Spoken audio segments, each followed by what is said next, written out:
மணப்பெண்ணின் பிரத்யேகமான திருமணம் விவாஹா தி சென்னை சில்க்ஸ். திடீர் பயணம் இல்ல. காங்கிரஸ் அகில இந்திய காங்கிரஸ் கமிட்டி தலைவர் திரு மல்லிகார்ஜுனர்ஜி அவர்கள் பெங்களூரில் இருக்கிறார். தமிழ்நாட்டு அரசியல் நிலவரம் குறித்து அவரிடம் ஆலோசிக்க சென்று கொண்டிருக்கிறோம். அரூரில் 41 பேர் உயிரிழந்த சம்பவம் திமுக அரசும் தாவேக தலைவர் விஜயன் தான் காரணம். தொடர்ந்து இந்த சேலம் கூட்டத்தில் கூட ஒருத்தர் உயிரிழந்தார். இது நல்ல சகுனமாக இருக்காரு ஐநா நாகேந்திரன். அவர் சொன்னது அவர்கிட்ட தான் கேட்கணும், என்கிட்ட கேட்டீங்களா? மதுரை மாவட்ட காங்கிரஸ் ஒரு கூட்டம் நடத்தி தீர்மானம் நிறைவேற்றிருக்காங்க. இதுல ஆட்சியில் பங்கு அதிகாரத்தில் பங்குன்னு சொல்லியிருக்காங்க. உங்களோட இது நாலேஜ் வந்துதான் இது நடந்ததா? எனக்கு தெரியாது, எனக்கு தெரியாது சார், எனக்கு தெரியாது சார். எங்க அகில இந்திய காங்கிரஸ் கமிட்டி தலைமை என்ன வழிகாட்டுகிறதோ அந்த வழிகாட்டுதல் படி இயங்குகிறவன் தான் செல்வ பெருந்தகை, தமிழ்நாடு காங்கிரஸ் கமிட்டி தலைவர். அகில இந்திய காங்கிரஸ் கமிட்டி என்ன எங்களுக்கு வழிகாட்டுதல் கடந்த 17ஆம் தேதி சொல்லுச்சு? யாரும் பொதுவெளியில் கூட்டணியை பற்றி பேசக்கூடாது.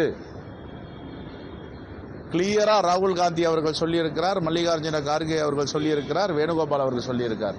இப்போ ராகுல்ஜியை விட மல்லிகார்ஜுன கார்கேயை விட யாராவது பெரியவங்க இருக்கிறாங்களான்னு எனக்கு தெரியல. நான் அகில இந்திய காங்கிரஸ் கமிட்டியுடைய வழிகாட்டுதலை மதிப்பவன். அகில இந்திய காங்கிரஸ் கமிட்டி என்ன சொல்லுதோ அது அந்த வழிகாட்டுதல்ல இங்கே அரசியல் பயணத்தை தொடர்ந்துட்டு இருக்கும். அதுக்கு மேலே யாருன்னா பெரியவங்க இருக்காங்கன்னா எனக்கு தெரியல. நம்பர் 1. நம்பர் 2, 5 நபர் கமிட்டி திரு கிரீஷ் சோடங்கர் தலைமையில் நியமித்திருக்கிறார்கள்.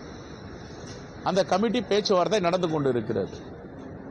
ஓகே, இதுதான். துணை நிற்கிறோம் சொல்றாங்க. ஆனா நாடாளுமன்றத்தில் வெளியில வந்ததெல்லாம் நாங்க தான், திமுக வரல அப்படிங்கறத மாணிக்கம் தாக்கூர் சொல்லியிருக்காரு. அது சொல்லக்கூடிய கருத்து ஏற்றுக்கொள்ளக்கூடிய வகையில் தானே சார்? ஒரு நிமிஷம். அது எங்க அகில இந்திய தலைமை பேசும். பொதுவெளியில இங்கெல்லாம் பேசக்கூடாது. இது மாதிரி மாணிக்கம் பொதுவெளியில பேசக்கூடாது சார். என்னை பொறுத்த வரைக்கும் யாரும் பொதுவெளியில் பேசக்கூடாது. அகில இந்திய காங்கிரஸ் கமிட்டி தலைமையும் எதான் சொல்லியிருக்காங்க, மாநில தலைமையும் எதான் சொல்றோம். பொதுவெளியில பேசுறதுக்கு என்ன இருக்கு? இவ்வளவு காலம் பேசாம இப்ப தேர்தல் நடக்கும்போது எதுக்கு இதெல்லாம் பேசணும்? பேசுவதை அவாய்ட் பண்ணணும். ஏற்கனவே அகில இந்திய காங்கிரஸ் கமிட்டி தலைமை ஒரு வழிகாட்டுதலை சொல்லியிருக்கு, பொதுவெளியில் பேசக்கூடாது. எங்க தலைவர் ராகுல் காந்தி அவர்கள் தொடர்ந்து பேசுகிறார். நீங்க பொதுவெளியில் எதை பேசணுமோ பேசணும். அறைக்குள்ள பேசுறத பொதுவெளியில பேசினா எங்களுக்கு என்ன தேவை என்றது எங்களுக்கு தாயும் தந்தையுமாக இருக்கின்ற அகில இந்திய காங்கிரஸ் கமிட்டி கிட்ட சொல்லுவோம். நாங்க அவங்க வழிகாட்டுதல் தான் நடக்கணும். எனக்கு பேச தெரியும், நான் என்ன ஒன்னாலும் உங்க முன்னாடி பேசினேன்னா அதுக்கு எதுக்கு கூட்டணி? அதுக்கு என்ன முறை? அது என்ன ஜனநாயகம்? சார், ஒரே ஒரு கொஸ்டின். தேர்தல் தொடர்பாகவே நீங்க பொதுவெளியில பேச வேணாம்னு டெல்லியிலையும் சொல்லியிருந்தீங்க, தமிழ்நாட்டிலையும் பல இடங்கள்ல சொல்லியிருந்தீங்க. பிரவீன் சக்கரவர்த்தியா இருக்கட்டும், இல்ல மாணிக்கம் தாக்கூரா இருக்கட்டும், பலரும் இது மாதிரி செய்யறாங்க. மாநில தலைவரா நீங்க நடவடிக்கை எடுப்பீங்களா சார்? நான் இன்னைக்கு அது விஷயமா தான் கூப்பிட்டு இருக்காங்க. இன்னைக்கு பேச போறோம், ஆலோசனை செய்வோம். ஜனநாயகத்துக்கு முரணாக, அகில இந்திய காங்கிரஸ் வழிகாட்டுதலுக்கு முரணாக யார் நடந்தாலும் தவறு தான். நான்